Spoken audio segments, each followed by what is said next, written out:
Hello guys, welcome to the seesaw trader channel. வாங்க நம்ம வீடியோக்குள்ளே போகலாம்.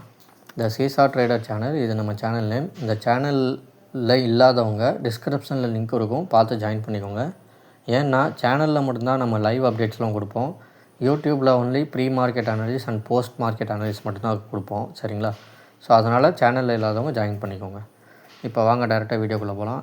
இப்போது நேற்று வந்து நம்ம இப்போ டெய்லி வந்து டுமாரோ ஓப்பன் ப்ரெடிக்ஷன் வந்து கொடுத்துட்ருக்கோம். அதை கொடுத்துட்ருக்கோம் மீன்ஸ் இது மார்க்கெட் முடிஞ்சதுக்கப்புறம் நான் கொடுக்குறேன். ஏன்னா நீங்கள் முன்னாடியே கொடுத்தா அதை வந்து ட்ரேட் எடுப்பீங்க. பட் நான் இப்போ தான் ப்ராக்டிஸ் பண்ணிகிட்ருக்கேன். அதுவும் இந்த ஆப்ஷன் செயின் டேட்டா வச்சு தான் நான் ப்ராக்டிஸ் பண்ணுறேன். ஸோ நம்ம சேனலில் நீங்கள் சார்ட் டேட்டரை விட இந்த ஆப்ஷன் செயின் டேட்டா தான் இருக்கும், சரிங்களா? அதாவது என்னென்ன இருக்காதுன்னா இதெல்லாம் இருக்காது. நியூஸ் பற்றி இருக்காது. இண்டெக்ஸ் சார்ட்டே ஃபஸ்ட்டு யூஸ் பண்ண மாட்டோம். நிஃப்டி 50 சார்ட்டே யூஸ் பண்ண மாட்டோம். இண்டிகேட்டர் யூஸ் பண்ண மாட்டோம். ட்ரெண்ட் லைன், ஆர்டர் பிளாக் இதெல்லாம் எதுவும் கிடையாது. ஓப்பன்லேருந்து அதாவது பழைய ஹை லோ உடச்சா அந்த சைடு ட்ரெண்ட் போகும். இல்லை ஓப்பனில் 5 minutes candle 15 minutes candle break பண்ணி போனால் அந்த சைடு போகும். அந்த மாதிரிலாம் கிடையாது. ஆர்பிஐ பாலிசி இல்லை quarterly result, FI data, DI data, எவ்வளோ பையர் செல்லர், இந்த கணக்கெலாம் இதில் இருக்கவே இருக்காது. ஒன்லி ஆப்ஷன் செயின் டேட்டா மட்டும்தான் இருக்கும்.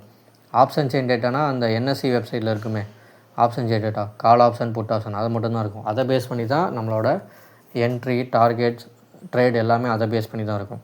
ஸோ அதை பேஸ் பண்ணி இன்றைக்கி பார்க்கும்போது, அதாவது நேற்று சொல்லும்போது பாசிட்டிவ் ஓப்பனிங் இல்லைனா கேப் அப் இருந்தது, சரிங்களா? பட் மார்க்கெட் வந்து இன்றைக்கி கேப் டவுன் ஆகிடுச்சு. அதனால் இன்றைக்கி ஃபெயில்டு அப்படின்னு போட்டாச்சு. ஸோ நாளைக்கு, அதாவது இன்றைக்கி மார்க்கெட்டுக்கு பாருங்கள், மார்னிங் 7:22க்கு நம்ம வந்து சார்ட் போஸ்ட் பண்ணிடுவோம், சார்ட் கொடுத்துருவோம். அதாவது நிஃப்டியில் இந்த ஸ்ட்ரைக் ப்ரைஸில் இந்த மாதிரி நம்ம லைன் ட்ரா பண்ணிக்கணும். புட் ஆப்ஷன், கால் ஆப்ஷன் ரெண்டு தான் வைப்போம். இண்டெக்ஸ் சார்ட்டு இதில் யூஸ் பண்ண மாட்டோம். ஆக்சுவலாக அதை பார்க்க கூட மாட்டோம் நாங்கள், சரிங்களா? ஸோ இப்படி வச்சு நம்ம ட்ரேட் பண்ணும்போது இதில் எப்படி ட்ரேட் பண்ணால், இப்போ மார்க்கெட் இங்கே வந்து க்ளோஸ் ஆகிருக்கா பார்த்துக்கோங்க. கால் ஆப்ஷனில் இங்கே க்ளோஸ் ஆகிருக்கு, புட் ஆப்ஷனில் இங்கே க்ளோஸ் ஆகிருக்கு. இது வந்து ஒரு சீசா மாதிரி ஆக்ட் ஆகும். நம்ம சேனல் நேமே அதுக்கு பேர் தான் த சீசா அப்படின்னு வச்சுருக்கோம். சீசானா ஒரு பக்கம் உட்காரும்போது இன்னொரு பக்கம் எந்திரிக்கும் இல்லையா, அந்த மாதிரி கால் ஆப்ஷன் மேலே போனால் புட் ஆப்ஷன் கீழே இறங்கும், சரிங்களா? அதாவது இந்த சைடு லெஃப்ட் சைடில் க்ரீன் கேண்டில் வந்தால் ரைட் சைடில் ரெட் கேண்டில் வரும். ஸோ அதை பேஸ் பண்ணி தான் இந்த ஸ்ட்ராட்டஜி உருவாக்கியிருக்கும், ஓகேங்களா? ஸோ இப்போ கால் சைடில் இங்கேருந்து பாருங்கள், இங்கே க்ளோஸ் ஆகி பிரேக் ஈவன் பாயிண்ட்டுக்கு மேலே போகும்போது ஆப்போசிட்டில் இந்த பிரேக் ஈவன் பாயிண்ட்டுக்கு கீழே போகும்.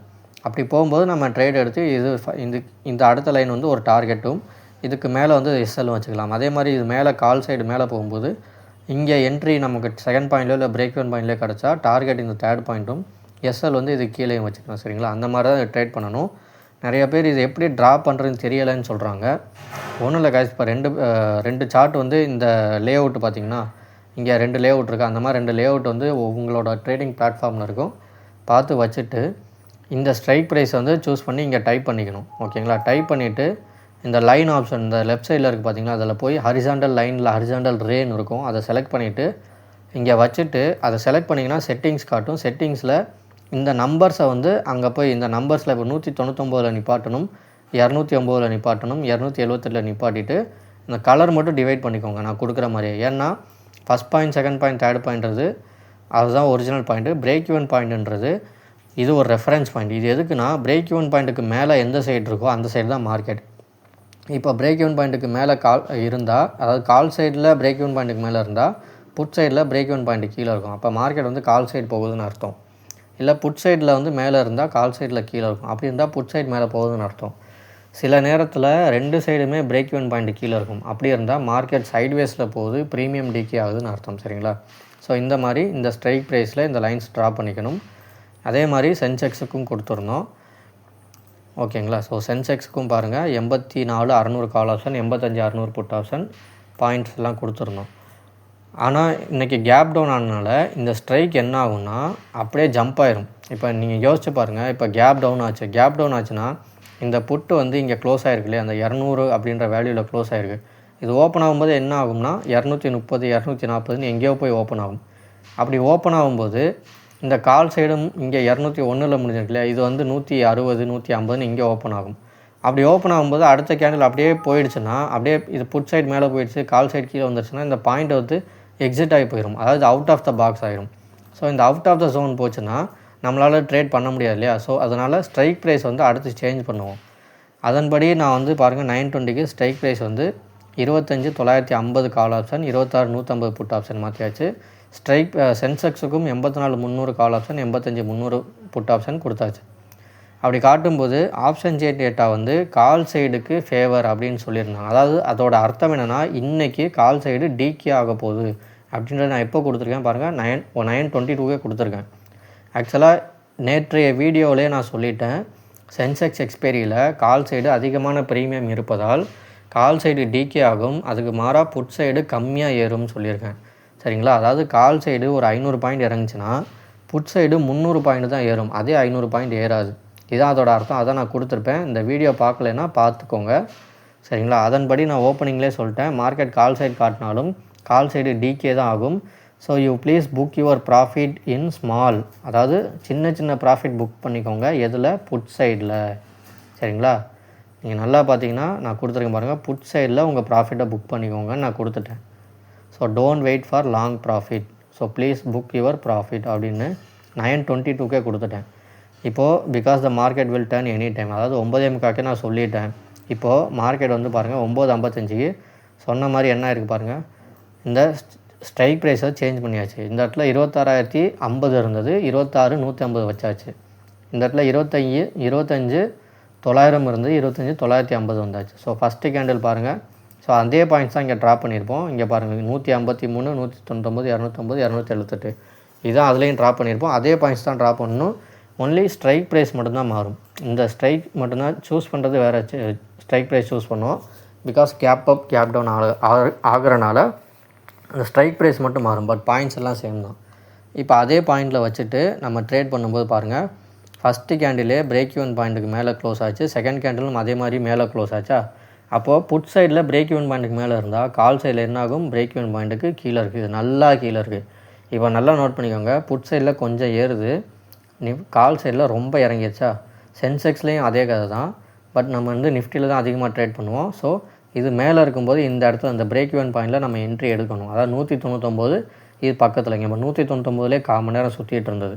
இந்த இடத்துல என்ட்ரி எடுத்துட்டிங்கன்னா நம்ம டார்கெட் 254, இங்கேருந்து 54 பாயிண்ட்டாக. ஸோ 54 பாயிண்ட் எப்போ அச்சீவ் ஆகிருக்கு, 9:45 9:50 டார்கெட் அச்சீவ் ஆகிடுச்சு நிஃப்டியில். இந்த சைடு பாருங்கள், இங்கே வந்து செகண்ட் பாயிண்ட்லேருந்து தேர்ட் பாயிண்ட் போக கால் சைடில் செகண்ட் பாயிண்ட்லேருந்து ஃபஸ்ட் பாயிண்ட் போயிடுச்சா. ஸோ இங்கேயே நம்மளோட மேட்ரு முடிஞ்சா, அவ்வளோதான், நிஃப்டியில் ட்ரேடு முடிஞ்சாச்சு. அதே தான் சென்செக்ஸ்லேயும் நடந்திருக்கும். இங்கே பாருங்கள், மார்க்கெட் ஓப்பன் ஆகி இங்கே 4வது கேண்டிலில் 2வது கேண்டில் வந்து பிரேக் செகண்ட் பாயிண்ட்டுக்கு மேலே டச் ஆகுது. ஆனால் இங்கே ஃபஸ்ட்டு கேண்டிலே வந்து செகண்ட் பாயிண்ட்டு கீழே போயிடுச்சு. ஸோ இந்த பக்கம் ஃபஸ்ட் கேண்டில், செகண்ட் கேண்டில் தான் செகண்ட் பாயிண்டில் தொடுது. சரிங்களா? ஸோ புட் சைடு மேலே போக கால் சைடு கீழே இறங்குது. ஆனால் இந்த இடத்துல பாருங்கள், இப்போ இதே டயத்தில் தான், ஒரே டைம் தான், 2 சைட்லேயுமே ஒரே மாதிரி டைம் தான். இப்போது இது ஓப்பனில் இருந்து 450 பாயிண்ட் இறங்கியிருக்கு. ஆனால் அதே சமயத்தில் இங்கே பார்த்திங்கன்னா 375 பாயிண்ட் தான் ஏறி இருக்குது. இதுதான் சொன்னேன், கால் சைடில் அதிகமாக டிகே ஆகும், புட் சைடில் கம்மியாக ஏறும்னு. ஸோ அதே மாதிரி நடந்திருக்கு. இதுக்கப்புறமே இந்த டயத்துமே வந்து நான் ப்ராஃபிட் வந்து புக் பண்ண சொல்லியிருப்பேன். Close your profit in Sensex also I mark the range அப்படின்னு சொல்லியிருப்பேன். அதாவது 450 கால் இங்கே இறங்கியிருக்கு, கால் சைடில் 450 பாயிண்ட்டு, ஆனால் புட் சைடில் ஏறினது கம்மி தான் அப்படின்னு. ஸோ நீங்கள் இந்த இடத்துல வந்து ப்ராஃபிட் வந்து புக் பண்ணி 100 பாயிண்ட்டோ 200 பாயிண்ட்டோ ஏதோ ஒன்று. நிஃப்டியில் டார்கெட் அச்சீவ் ஆகிடுச்சு, நிஃப்டிலையும் எக்ஸிட் ஆகிடணும். ஸோ நான் இங்கே 9:50 கொடுத்துட்டேன். அதுக்கப்புறம் நீங்கள் மார்க்கெட் பார்த்தீங்கன்னா ஃபுல் சைட்வேஸ் தான். நான் சொன்னதுக்கப்புறம் பாருங்கள், அதுக்கப்புறம் சைட்வேஸே தான் சுற்றிட்டு இருந்தது. கால் சைடு இதே மாதிரி தான், புட் சைடு இதே தான்.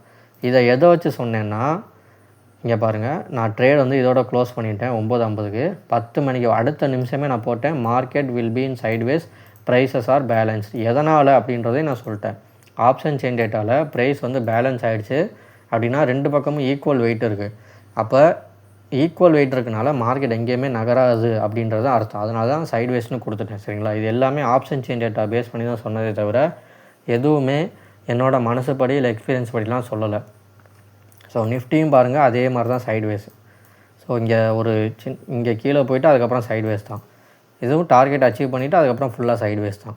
சரிங்களா? பார்க்காதவங்க நீங்களே சார்ட்டில் போய் பாருங்கள். ஸோ இது என்ன அப்படின்றத கடைசி பாருங்கள், 12:30 எவ்வளோ டிகே ஆயிருக்குன்னு நான் காட்டியிருக்கேன். இது சென்செக்ஸோட எக்ஸ்பைரி தானே. அடுத்த மணியில் பாருங்கள் 84,500 கால் ஆப்ஷன் வந்து 500 பாயிண்ட், அதாவது நேற்று க்ளோஸ்லேருந்து இன்றைக்கி 500 பாயிண்ட் டிகே ஆகிருக்கு. ஆனால் புட் சைடில் நேற்றைய க்ளோஸ்லேருந்து 24 பாயிண்ட் தான் மேலே போயிருக்கு. சரிங்களா? இப்போது எவ்வளோ பெரிய டிகே ஆகிருக்கு பாருங்கள். அதே மாதிரி ஓடிஎம்மில் நேற்றைய க்ளோஸ்லேருந்து 494 பாயிண்ட் டிகே ஆகிருக்கு. அதே மாதிரி புட் சைடில் இங்கே பாருங்கள், கால் சைடில் 494 பாயிண்ட் 84,600 கால் ஆப்ஷன் டிகே ஆகிருக்கு நேற்றைய க்ளோஸ்லேருந்து. 84,600 புட் ஆப்ஷன் இந்த மணி நேற்றைய க்ளோஸ்லேருந்து வெறும் 55 பாயிண்ட் தான் மேலே போயிருக்கு. ஸோ இதுதான் ஹெவி டிகே அப்படின்னு சொல்லுவாங்க. பட் மார்க்கெட் பாருங்கள், புட் சைடு 500 பாயிண்ட் வரைக்கும் இறங்கியிருக்கு. ஆனால் ஏறினது எவ்வளோ? நேற்றைய க்ளோஸ்லேருந்து 55 பாயிண்ட் தான். இது ஆக்சுவலாக இது வந்து 200 300 போயிட்டு திரும்ப செட்டில் ஆகும்போது கம்மியாக தான் செட்டில் ஆகுது. இதை தான் நான் சொல்ல வரேன், சரிங்களா? ஸோ அதை நான் டீட்டெயிலாகவும் சொல்லிட்டேன். These all prediction done by the help of option chain data only, fully addition and subtraction, சரிங்களா? வெறும் கூட்டல் கழித்தல் தான் இருக்குது, ரொம்ப இதில் பெருசாக இல்லை. இது வந்து மார்க்கெட் முடிஞ்சதுக்கப்புறம் உங்களுக்கு புரியறதுக்காக சொல்லியிருக்கேன். பாருங்கள், கால் சைடு நல்லா இறங்கியிருக்கா, ஆனால் புட் சைடில் பாருங்கள் அங்கேயே தான் சுற்றிட்டு இருக்குது. ஸோ ஃபைனல் டார்கெட் கூட அச்சீவ் ஆகலை. ஸோ இது முன்கூட்டியே சொல்லக்கூடிய தன்மை வந்து ஆப்ஷன் செயின் டேட்டாவில் தான் இருக்குது. அது ஒரு ஃப்யூச்சர் இண்டிகேட்டர் மாதிரி, சரிங்களா? வெறும் ஆப்ஷன் செயின் டேட்டா படித்தாலே போதும், வேறு எதுவுமே நமக்கு தேவையில்லை. ஸோ இல்லாதவங்க ஜாயின் பண்ணிக்கோங்க. இது புரியலைன்றவங்க நீங்கள் தயவு செஞ்சு ஒரு வாரம் வரைக்கும் நமக்கு ஃபாலோ பண்ணுங்கள். ஒவ்வொரு சார்ட்டையும் நான் கொடுக்குறது எல்லாமே நீங்களே ஓனாக ட்ராப் பண்ணி பாருங்கள், சரிங்களா? நீங்களே ஓனாக ப்ராக்டிஸ் பண்ணாத வரைக்கும் உங்களுக்கு சத்தியமாக புரியாது, சரிங்களா? உங்களுக்கு புரியணும்னா இங்கே நடக்கிற ஒவ்வொன்றையும் செயல்படுத்தணும். நீங்களே ஓனாக ப்ராக்டிஸ் பண்ணுற வரைக்கும் உங்களுக்கு புரியாது. ஓகே கைஸ், நமக்கு பிடிச்சிருந்தா சப்ஸ்கிரைப் பண்ணுங்கள், லைக் பண்ணுங்கள், சேனலில் ஜாயின் பண்ணுங்கள். Thank you guys.